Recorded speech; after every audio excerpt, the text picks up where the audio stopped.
അംഗദൻ തന്നെ കൊണ്ടു സംസ്കാര കർമ്മമെല്ലാം ചെയ്യിക്കാൻ സുഗ്രീവനോടോദിനാൻ രാമനപ്പോ.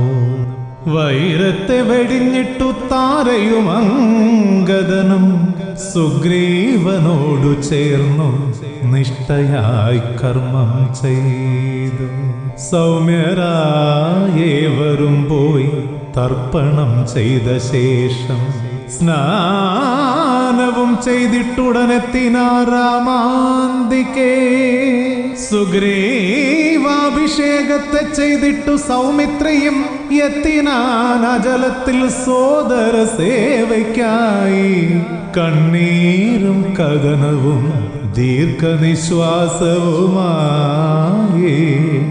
രാമനും കഴിഞ്ഞല്ലോ ദിനങ്ങളെണ്ണിയെണ്ണി. സൗമിത്രി ചൊല്ലിയിടുന്ന ആശ്വാസവചനങ്ങൾ തെല്ലൊന്നു സ്വസ്ഥനാക്കും ശ്രീരാമനെ. ചിലപ്പോൾ മാസങ്ങൾ കടന്നുപോയി, വർഷകാലവും തീർന്നു, സുഗ്രീവൻ വരുന്നതിൻ ലക്ഷണവും കാണുന്നില്ല.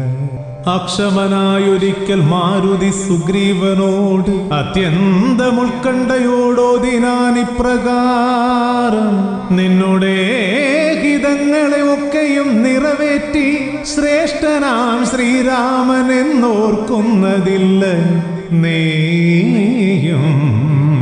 ജ്യേഷ്ഠന്റെ വേദനയിൽ അത്യന്തം കോപിഷ്ഠനായി ലക്ഷ്മണൻ നടകൊണ്ടാൻ കിഷ്കിന്ധ ലക്ഷ്യമാക്കി.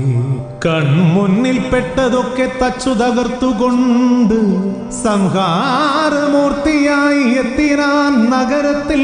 സൗമിത്രി കോപിച്ചൊരു ഞാണൊലി വിട്ട നേരം ഞെട്ടിപ്പോയി കവികളും മറ്റുള്ള ജന്തുക്കളും. ലക്ഷ്മണൻ ശോഭിച്ചപ്പോൾ ഓദിനാൻ മാരുതിയോട്: അഗ്രജൻ ചൊന്ന കാര്യമൊന്നുമേ മറക്കാതെ. ശാഖാമൃഗാധിപനാം സുഗ്രീവൻ കൃതജ്ഞനായി നിന്ദിച്ചാൻ തന്നെ ഏറ്റം രക്ഷിച്ച ശ്രീരാമനെ. രാക്ഷസകുലത്തെയോ വാനരവംശത്തെയോ മുന്നമേ യമപുരിക്കെത്തിപ്പൂന്നാരറിവു. കോപവും അടക്കിയിട്ടാഞ്ജനേയനുമായി സൗമിത്രി വരുന്നതും കണ്ടല്ലോ സുഗ്രീവനും. സുഗ്രീവൻ തന്നെ കണ്ട മാത്രയിൽ രോഷം മൂത്തു. സൗമിത്രി ആക്രോശിച്ചാൻ നിന്ദിക്കും വചനങ്ങൾ: ഭാഗ്യങ്ങളെല്ലാം നിനക്കേകിയ ശ്രീരാമനെ അപ്പാടെ മറന്നിടാൻ എങ്ങനെ കഴിഞ്ഞടോ? ജ്യേഷ്ഠനെ കൊന്ന ബാണം കൊണ്ടു താൻ അനുജനും വല്യേട്ട സന്നിധിയിൽ എത്തുവാൻ തിടുക്കമോ? സുഗ്രീവൻ സൗമിത്രിയെ പൂജിച്ചു സൽക്കരിച്ചു. സാമോദം കാര്യങ്ങളും ഓദിനാൻ സവിസ്തരം: ശ്രീരാമദാസനാണു ഞാൻ എന്നതറിയില്ലേ? ത്രൈലോക്യനാഥനെ ഞാൻ എങ്ങനെ ധിക്കരിക്കും? എന്നുടെ രാജ്യം, ധനം, പത്നിയും ഭോഗങ്ങളും ശ്രീരാമദത്ത ഭിക്ഷ എന്നതും ഓർക്കുന്നോ ഞാൻ. നീലനും അംഗദനും മാരുതിയും സൗമിത്രിയുമൊത്തു രഥത്തിലേറി സുഗ്രീവൻ യാത്രയായി. സീതയെപ്പറ്റി തന്നെ ചിന്തിച്ചു ദുഃഖിച്ചേറെ ശാന്തനായിരിക്കുന്ന രാമനെ ദർശിച്ചവർ വാനരരാജനപ്പോൾ ഇറങ്ങി ധരണിയിൽ സൗമിത്രിയോടുമൊത്തു സാഷ്ടാംഗം പ്രണമിച്ച. ഭക്തവത്സലനായ ശ്രീരാമൻ പുണർന്നല്ലോ തന്നുടെ ഭക്തനാകും മാർത്താണ്ഡ തനയനെ.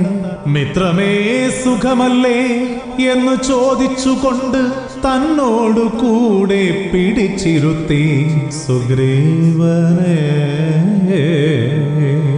അവണ്ണം സുഗ്രീവനും ചൊല്ലിനാരേവരോടും: പോകേണം ഓരോ ദിശി 10,000 പേരും. ദക്ഷിണ ദിക്കിലേക്ക് പോകണം അതിശക്തർ. മാരുതി നയിക്കേണം ഏവരേം ആ ദിശയിൽ.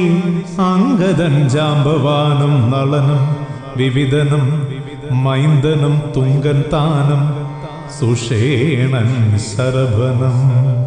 ഏവരും പൊയ്ക്കൊള്ളുക ദക്ഷിണപ്പടയുടെ സാരഥ്യമേറ്റുകൊണ്ട് മാരുതിക്കൊപ്പമിപ്പോൾ.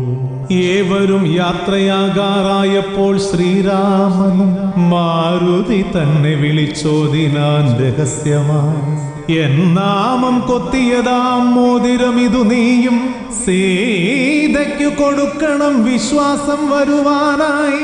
ഉത്തമ വിശ്വാസമാണുള്ളതെനിക്കു നിന്നിൽ, ആയതുകൊണ്ടു ഞാൻ ഇന്നേൽപ്പിക്കുന്നിതു നിന്നെ. മാരുതിക്കേ രാമൻ സൂചനാവാക്യത്തെയും അപ്പോഴു ദേവരുമായി ചേർന്നുപോയി മാരുതിയും. മാരുതിക്കേ രാമൻ സൂചനാവാക്യത്തെയും അപ്പോഴു ദേവരുമായി ചേർന്നുപോയി മാരുതിയും. എങ്ങനെ കടക്കുമീ വിസ്തൃത സമുദ്രത്തെ? വാനരർക്കിത്ര ദൂരം ചാടുവാൻ എളുപ്പമോ? അക്കരെ ചാടിച്ചെന്നിട്ടിക്കരയെത്തിയിടുവാൻ പിന്നെയും ചാടിയിടേണ്ടേ അത്രയും ദൂരം തന്നെ. സന്തോഷം വന്നു ദേവിയെ വിടന്നറിഞ്ഞപ്പോൾ സന്താപം വീണ്ടും വന്നു ദൂരത്തെ അറിഞ്ഞപ്പോൾ. ഒന്നുമേ ചൊല്ലിയില്ല വീരനാം ഹനുമാനും, ഒന്നിനുമാകാത്തവനെന്ന പോൽ നിലകൊണ്ടു. അപ്പോഴുതോതിയല്ലോ ജാമ്പവാൻ ഹനുമാന്റെ ജീവിതാരംഭം തൊട്ടേ ഉണ്ടായ വിസ്മയങ്ങൾ. മാരുതി സക്രിയനായി ജ്വലിച്ചു സൂര്യനെപ്പോൾ, വ്യാക്രത്തെപ്പോൾ തുടിച്ചു സിംഹത്തെപ്പോൾ അലറി. ചാടും ഞാൻ അക്കരയ്ക്കു, കൊല്ലും ഞാൻ രാവണനെ, ചാമ്പലാക്കിയിടും ഞാൻ ആലങ്കയാം നഗരത്തെ. ദുഷ്ടനാം രാവണനെയും അവന്റെ സ്വർണലങ്കയും രാമപാദങ്ങളിൽ ഞാൻ നിശ്ചയം സമർപ്പിക്കും. വർദ്ധിത വീര്യത്തോടെ മഹേന്ദ്രഗിരി തന്റെ അഗ്രത്തിൽ ആഞ്ജനേയൻ അർക്കനെ പോൽ വിളങ്ങി. വർദ്ധിത വീര്യത്തോടെ മഹേന്ദ്രഗിരി തന്റെ അഗ്രത്തിൽ ആഞ്ജനേയൻ അർക്കനെ പോൽ വിളങ്ങി.